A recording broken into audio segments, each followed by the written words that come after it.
All right, so let me tell you how unpredictable the breastfeeding journey can be, okay? So y'all know that I have a set of twins. They are now 12 years old. They were actually born at 33 weeks, so they were preemies. And when I was in the hospital, one of the nurses came by to, to teach you how to breastfeed and how to pump and stuff like that because my children were going to have to stay in NICU for an undisclosed at that time amount of time, right? So she's teaching me how to pump, and she said something to the effect of, you got twins, these are your first babies, you probably won't be able to make enough milk in order to sustain both of them. Well, your girl must have took that as a damn personal challenge, okay? Because I pumped every 3 hours faithfully, even while they were in the NICU, okay? And every day I would bring a little lunchbox full of the milk that I had pumped. And girl, when I tell you I brought so much damn milk up to the hospital, they told me not to bring no more. Like I said, I took that as a challenge, and girl, I fulfilled, okay?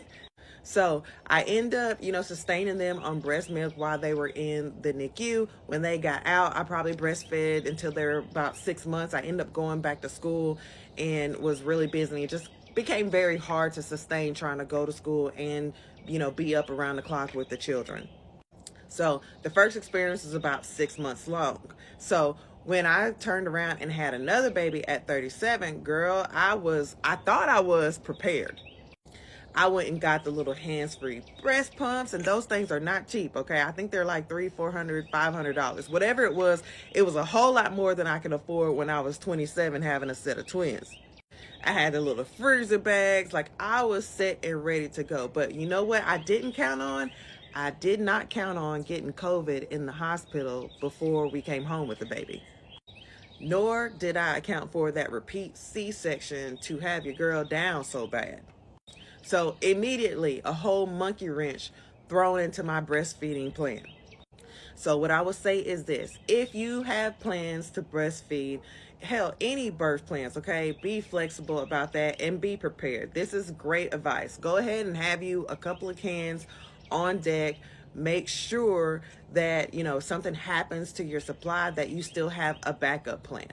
One thing that really hit hard when I had my last baby is the formula shortage. Okay, I didn't expect to, number one, have to feed my baby formula, and number two, expect there to be such a shortage on formula when we got out of the hospital.